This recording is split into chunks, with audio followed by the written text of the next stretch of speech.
Consider example 2। ये क्या है?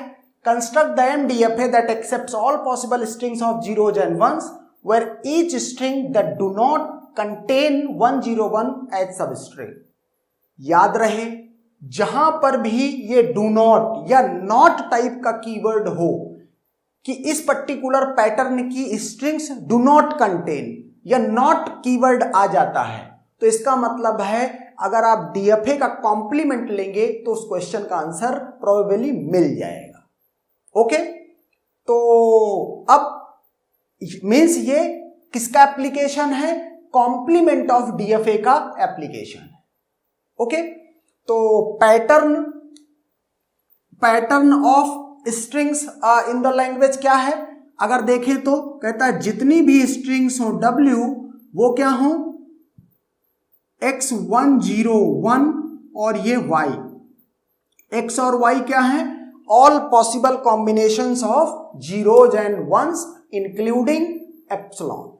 ओके, तो ये वो है, कहता है ये क्वेश्चन में इस तरह की स्ट्रिंग्स इंक्लूड नहीं होनी चाहिए। ऐसी कोई भी स्ट्रिंग जिसमें 101 एज सब स्ट्रिंग है वो इस लैंग्वेज में नहीं है। तो हम क्या करने वाले हैं? इस जो है क्या कहते हैं, इस तरह की जो स्ट्रिंग्स हैं उनके लिए क्या करेंगे? DFA बनाएंगे।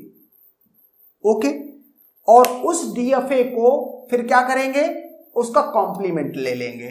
तो यहां से अगर स्मॉलेस्ट लेंथ स्ट्रिंग देखें तो वो क्या मिलेगी मुझे?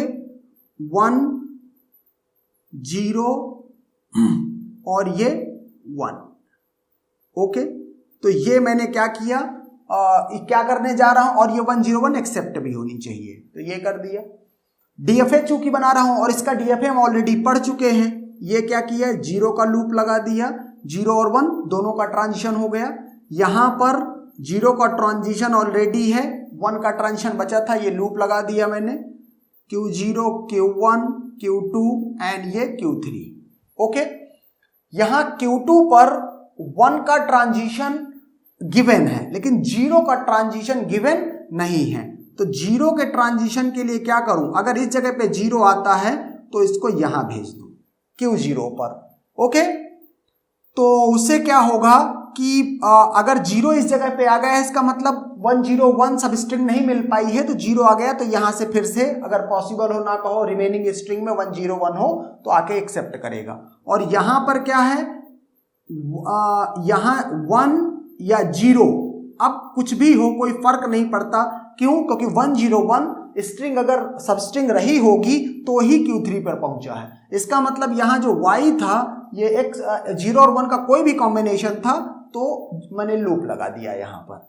ओके, तो इससे क्या होगा? बिगिनिंग में X और Y का 0 और 1 का कोई भी कॉम्बिनेशन था लेकिन वो इस तरीके से था। ओके, तो ये बन गया DFA। ये आंसर किसका है? इसका है, लेकिन हमको किसका आंसर चाहिए? हमको आंसर इसका चाहिए, तो हम इसका क्या करेंगे? DFA का कॉम्प्लीमेंट लेंगे। ओके, DFA का कॉम्प्लीमेंट लेंगे और वो हमारे क्वेश्चन का आंसर होगा। तो यहां से Q0 और इसके बाद क्या? Q1 Q2 and then Q3। 0 1, ये 1 था, ये 0 था, ये 0 था, ये 1 और ये 0।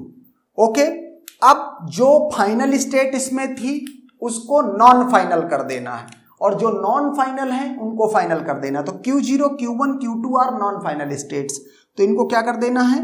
फाइनल स्टेट्स कर देना है। ओके, ये फाइनल कर दिया। और जो मीन्स फाइनल स्टेट थी उसको नॉन फाइनल, तो Q3 को नॉन फाइनल कर दिया। तो अब जो ये मीन्स DFA है, ये क्या है? हमारे इस क्वेश्चन का आंसर है। अगर क्वेश्चन पूछता है minimum number of states in DFA, तो ये क्या है? ये एक्चुअल में MDFA का कॉम्प्लीमेंट है। ओके, MDFA का कॉम्प्लीमेंट मतलब ये भी एक तरह का MDFA है। ओके, लेकिन इस प्रॉब्लम के that do not and. Okay, तो इसमें से कभी भी 101 जो सब स्ट्रिंग होगी, ऐसी कोई भी स्ट्रिंग एक्सेप्ट नहीं करेगा जिसमें 101 सब स्ट्रिंग हो। And for answer of this question 4 states are required minimum. Okay, and that's done.